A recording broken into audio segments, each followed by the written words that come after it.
Hey folks, so this one's going to be a little bit longer. A lot has happened today.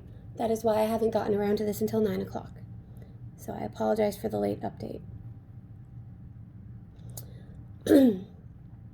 So today was the day that I was going to take my gastric emptying test. We got that accomplished.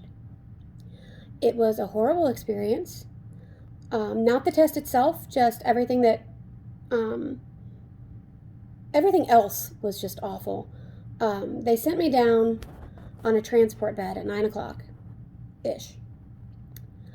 And I was in that transport bed for 5 hours. I don't know if you guys have ever been in a hospital and transported anywhere on one of their little gurneys. They're extremely uncomfortable.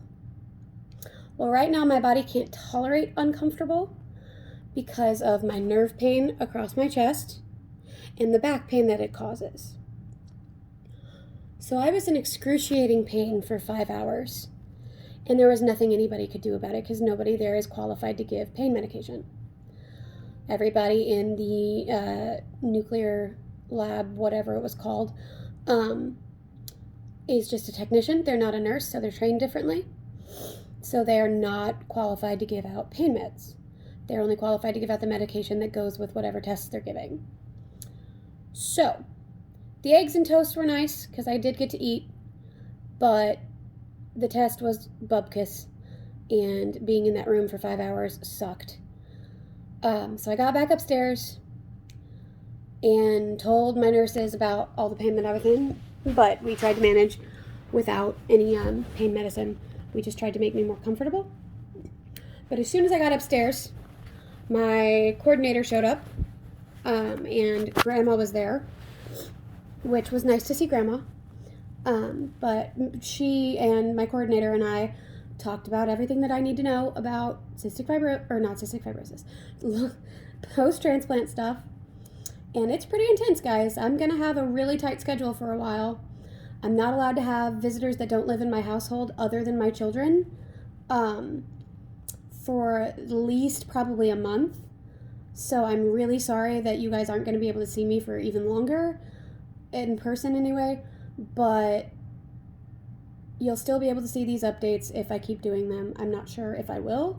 I might do them weekly instead of daily, or maybe like every couple days. I don't know yet. I'm trying to update every single day in the hospital for my own purposes as well as updating you guys.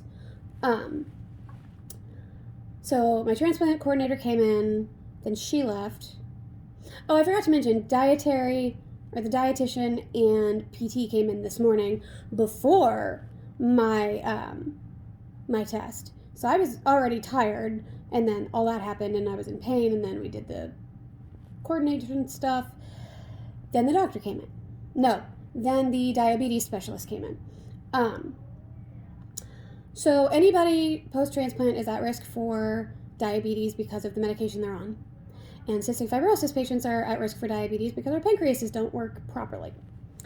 So I'm at very high risk for diabetes right now.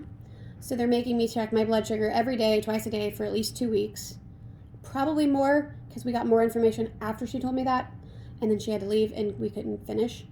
Because the doctor came in halfway through the diabetes specialist.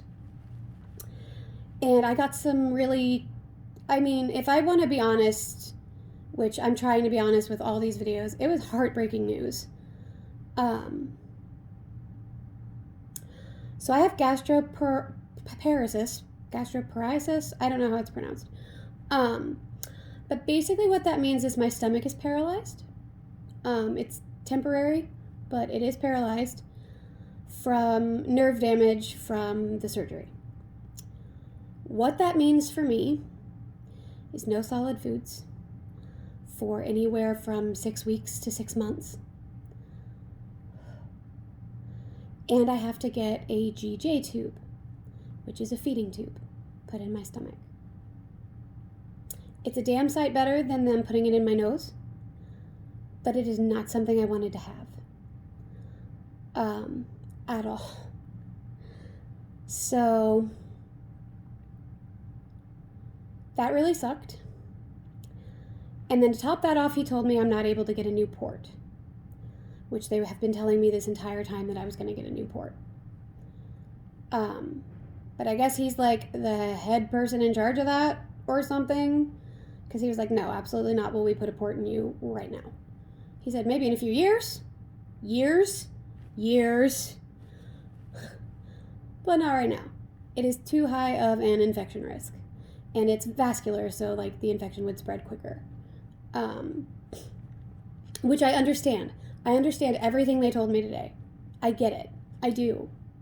But I don't like any of it, and I'm really upset, and I've slept most of the evening because I was just exhausted emotionally and physically, and I had like 2 mini panic attacks and got dizzy a few times because I was so stressed, and it was just a really rough day for me.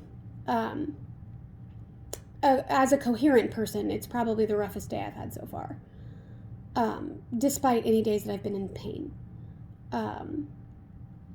This one kind of took the cake. This is even worse than when they told me I had something stuck in my neck, because I knew that since I had something stuck in my neck, they would remove it. I wasn't worried about that. This I'm worried about. I have no idea how to take care of a GJ tube. That's going to be a whole new experience for me. And I am sick of this diet already. But Grandma and I are going to put our heads together and come up with a handful of good smoothie recipes. And I'm allowed to have like blended soup, which I know doesn't probably sound appealing to anybody here, but I like soup. Blending it shouldn't change it too terribly much. They said probably not beef soup because red meat can bind up my stomach quicker. So probably not going to eat that, which is a bummer because I really like beef soup. But like vegetable soup, potato soup, pumpkin soup, which I know is a thing, tomato soup. I don't really like tomato soup though. I like tomato bisque sometimes. Ooh, I could have lobster bisque because lobster is a white meat. But we'll get it figured out, you know? So, that's where I stand right now. I'm sorry that this video has been so long, but it was a big, big day today. But I will see you guys tomorrow. And as always, I love you. I appreciate your support. And I'll see you later.